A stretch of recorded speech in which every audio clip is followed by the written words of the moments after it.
Oh hey, I was just playing with my Webby. Before we dive into today's episode, we wanted to let you know that we now have YouTube memberships. Support our show and receive awesome perks. Click on the join button below and choose your tier. Now back to our regularly scheduled programming.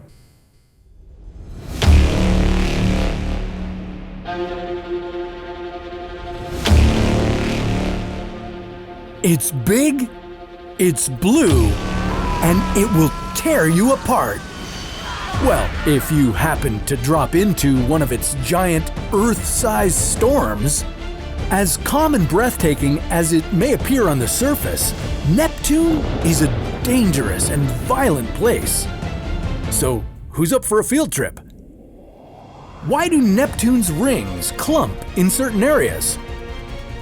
What treasures are hiding beneath its atmosphere? And where could you survive the longest? This is What If, and here's what would happen if you fell into Neptune. In 1989, NASA's Voyager 2 spacecraft whizzed past Neptune. 5 years later, we captured incredible images of this planet, 4.3 billion kilometers away from Earth, with the Hubble Space Telescope. Although it might look like a fun place to bring your yacht, Neptune's oceans aren't quite the same as the ones here on Earth. About 80% of the planet is made up of an icy substance consisting of water, methane, and ammonia. So, where exactly should we take the plunge? How about that big dark spot over there? Let's not get ahead of ourselves. That dark spot used to be a lot bigger. Big enough to contain the entire Earth, in fact. The Great Dark Spot was one of Neptune's most violent storms. Even though it has dissipated, there are still several smaller storms to contend with. Before we dive in, let's examine what is just outside of Neptune. Like Saturn, Neptune has an intricate ring system, but not nearly as many rings. There are at least 5 main rings, including strange clumps of dust called arcs. Astronomers hypothesize that it's likely Neptune's moon Galatea and its gravitational disruption causing this bizarre clumping effect. Alongside Galatea, Neptune has 13 other moons. To our left, you'll find its most popular moon, Triton, known for its spectacular ice volcanoes. Ooh la la! Based on Neptune's tumultuous weather, it's probably best that you descend at the northern hemisphere, where the winds are tamer. As a gas planet, different parts of Neptune rotate at varying speeds, and depending on your location, your length of day will vary. At the North Pole, a day lasts 12 hours, which is a whole 6 hours shorter than a day on the equator. You gotta work smarter, not harder, as they say. Unlike Earth, Neptune's atmosphere does not contain any oxygen, so make sure to bring an ample supply to breathe easy. With very little sunlight, the brightest Neptune gets is about the equivalent of a dim twilight here on Earth, so also be sure to pack a light source or some night vision goggles. Be prepared to brace yourself for wind speeds up to 550 meters per second.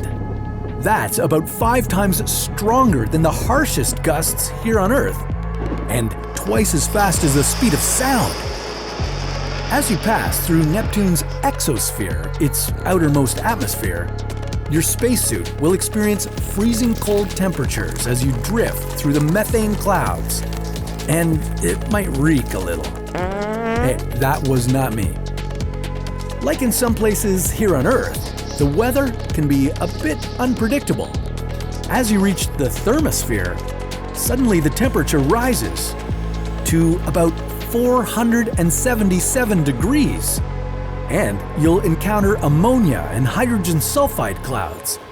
Astronomers agree that this bump in temperature could be a result of the atmosphere's interaction with ions in the planet's magnetic field. Okay, once you've made it through the blistering heat of the thermosphere, you'll notice an increase in pressure in the stratosphere.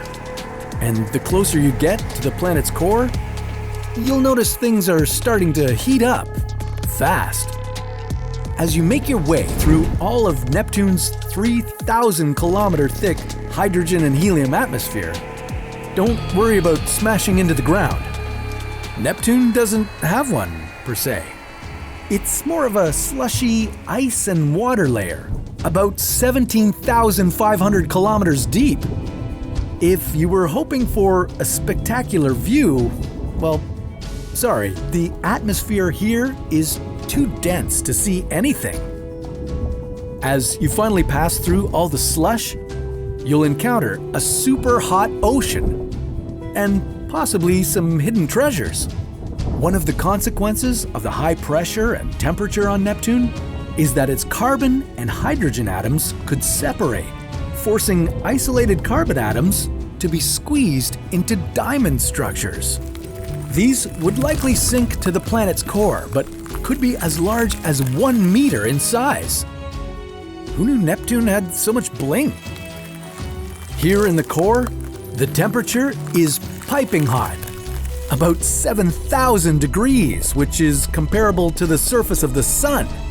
Realistically, a mere human probably couldn't survive this journey. But maybe a resilient space probe could. Now that we've got our sea legs, maybe we could explore Jupiter next.